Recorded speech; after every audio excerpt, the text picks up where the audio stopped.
सत श्री अकाल, अस्सलाम वालेकुम जनाब, कैसे हो आप सब? I hope so guys you all are doing absolutely great and fine. We are back again with an reaction video. आज की वीडियो का टाइटल है कि हम हिंदू किस नबी की उम्मत है। बहुत ही एक अमेजिंग सा ये क्वेश्चन है। तो देखेंगे इसमें ये क्वेश्चन तो है ही है और भी बहुत सारे क्वेश्चन होंगे इस वीडियो में। तो सभी के सभी आंसर देखेंगे हम कि क्या क्वेश्चन ज्यादातर हम इस्लाम वालों से पूछे जाते हैं ना।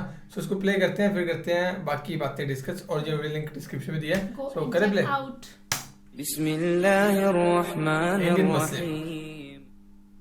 अस्सलामुअलैकुम दोस्तों, मेरा नाम आसिफ खान और आप देख रहे हैं पहली बार देखा है आपका हमारी Q&A वीडियो में, जिसमें आपको देखने को मिलते हैं 10 सवालों के 10 बेहतरीन जवाब। तो देर नहीं करेंगे, जल्दी से शुरू करेंगे। मगर रुको, नए हो तो पहले ही चैनल को सब्सक्राइब कर दो। मुझे पता है वीडियो देखने के बाद तो आप चैनल को सब्सक्राइब करने के लिए मजबूर हो ही जाओगे, इसलिए पहले ही कर दो।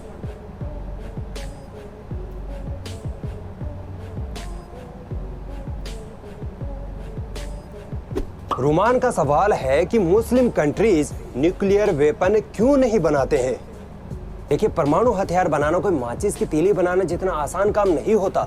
दुनिया में सिर्फ 9 देश ऐसे हैं जिनके पास ऑफिशियली न्यूक्लियर वेपन्स हैं। इस्लामी जगत में पाकिस्तान वो पहला देश है जो न्यूक्लियर पावर बना। हैरानी की बात है कि पाकिस्तान के पास हमारे देश से भी ज्यादा न्यूक्लियर वेपन्स हैं। न्यूक्लियर हथियार डिजास्टर होते हैं, 1 मिनट में पूरे शहर को तबाह बर्बाद कर सकते हैं। और ये जापान के 2 शहरों हिरोशिमा और नागासाकी के साथ सन 1946 में हो चुका है। यही वजह है कि आज पूरी दुनिया परमाणु हथियारों को खत्म करने की बात करती है। और अगर कोई देश परमाणु हथियार बनाने की बात करता है तो उस देश पर अमेरिका और अन्य देशों के द्वारा कड़े प्रतिबंध लगा दिए जाते हैं, जैसे ईरान के साथ हुआ। इसीलिए यही वजह है कि आज मुस्लिम देश परमाणु हथियारों में इतना इंटरेस्ट नहीं लेते। सोहेब खान का सवाल है कि चंगेज खान को खान क्यों बोलते हैं? खान तो मुस्लिम होते हैं। देखिए, खान लफ्ज ना तो मुसलमानों से रिलेटेड है ना ही इस्लाम से। जैसे हमारे यहाँ बादशाह, राजा, महाराजा या सुल्तान जैसे लफ्जों का इस्तेमाल किया जाता था, उसी तरह मंगोलों में किसी बादशाह या राजा के लिए खां या खान लफ्ज की उपाधि का इस्तेमाल किया जाता था। जब चंगेज खान मंगोलिया का बादशाह बना तब उसे खान लफ्ज की उपाधि दी गई। उसी के बाद चंगेज खान नाम से उसे पुकारा गया। जब तुर्क और मंगोलों ने इस्लाम अपनाया तब मुसलमानों ने भी खान लफ्ज को अपना लिया।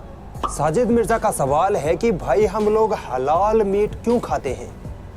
देखिए, हलाल का मतलब होता है परमिसेबल, यानी अल्लाह ने जिसकी इजाजत दी हो। अल्लाह ने हमें जिन जानवरों को खाने या कुर्बान करने की इजाजत दी है, उन जानवरों के मीट को हलाल मीट कहते हैं।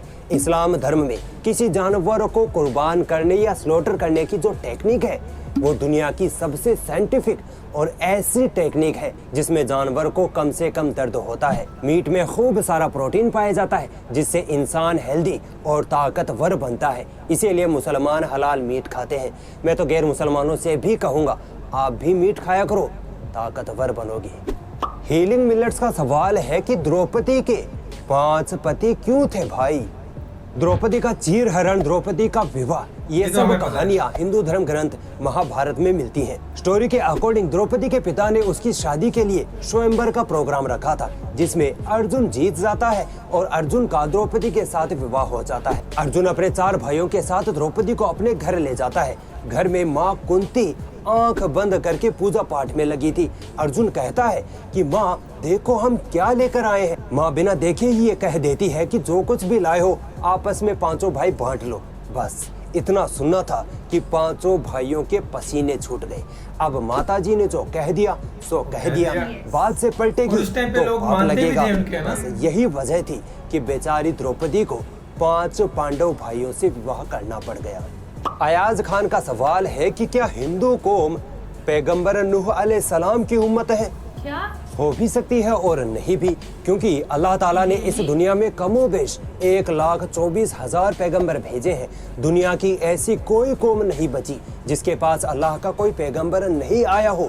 बस ये कुछ लोगों का अंदाजा है कि जिस तरह इस्लाम में नूह अलैहिस्सलाम का वाकया है, जिसमें दुनिया का खत्म हो जाना, सैलाब का आना, फिर नूह अलैहिस्सलाम का बड़ी कश्ती का बनाना और उस कश्ती में हर एक जानवर का एक एक जोड़े को रखना, ये वाकया हिंदू धर्म की किताबों में भी मिलता है। इसलिए हो सकता है कि हिंदू कौम नूह अलैहिस्सलाम की उम्मत हो। मगर दोस्तों, जो बात हमें कुरान और हदीस में नहीं मिलती, उस पर अपनी तरफ से पुख्ता राय बनाना सही बात नहीं है।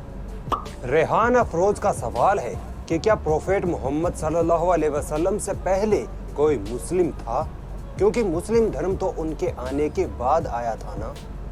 दोस्तों, लोगों की ये बहुत बड़ी गलतफहमी है कि मोहम्मद सल्लल्लाहु अलैहि वसल्लम ने इस्लाम धर्म को बनाया था, जबकि ऐसा नहीं है।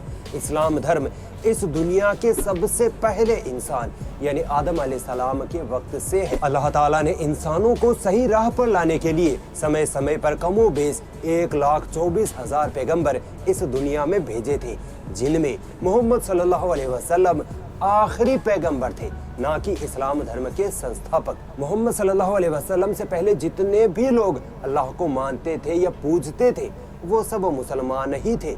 अब मुसलमान की डेफिनेशन क्या है, ये आप अगले सवाल में सुनिए। सफीर हैदर का सवाल है कि भाई मुस्लिम किसे कहते हैं।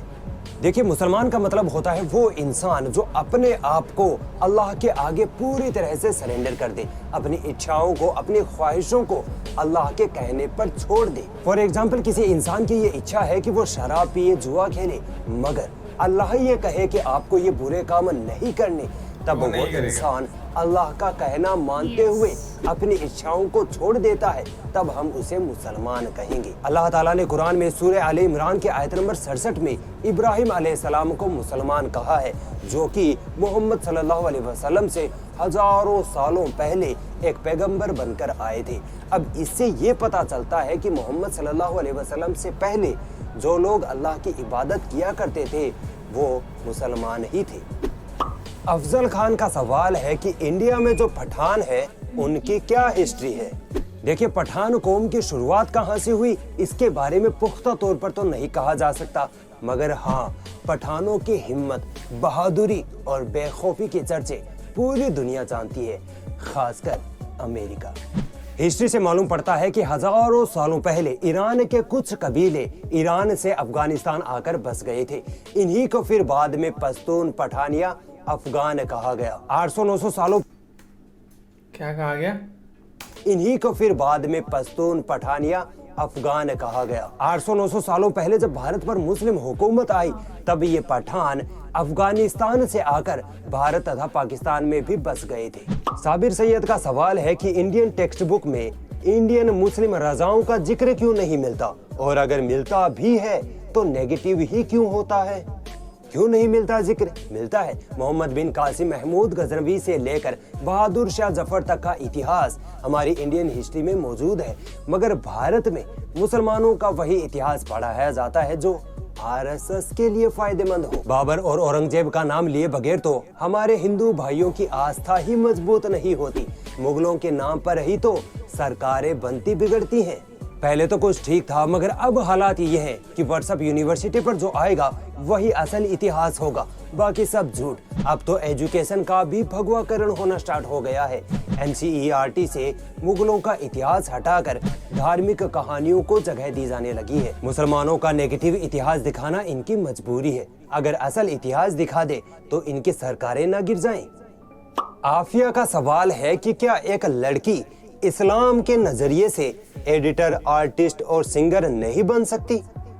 देखिए, इस्लाम औरत को हर वो काम करने की इजाजत देता है जो शरीयत के दायरे में हो। औरत आईएएस ऑफिसर बन सकती है, डॉक्टर, इंजीनियर सब बन सकती है, मगर शरीयत के दायरे में रहकर पर्दे का एहतमाम करके।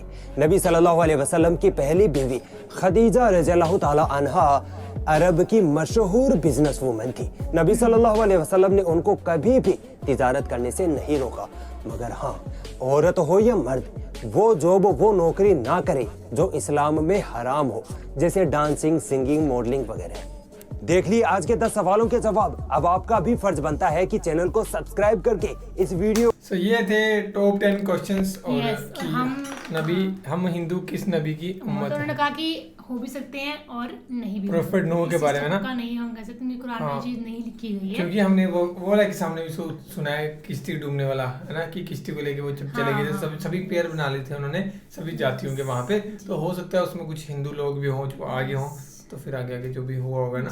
सो ये थी वीडियो, क्योंकि उस टाइम पे सभी ने इस्लाम एक्सेप्ट कर ही लिया था जो भी किश्ती में थे ना। तो बाकी ये थी वीडियो आसिफ खान भाई की। आसिफ खान भाई को देख के लग नहीं रहा था कि इनकी आवाज़ इतनी भारी हो सकती है ना, आवाज़ बहुत इनकी कमाल की है।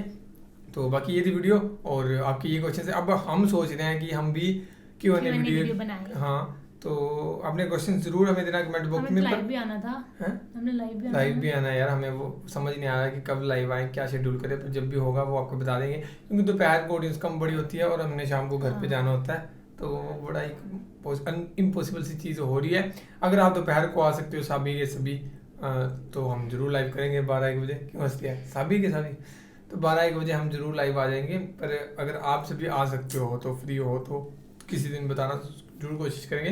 तो बाकी तो फिलहाल वीडियो में guys, thank you so much for watching the video. मिलते हैं नेक्स्ट वीडियो में।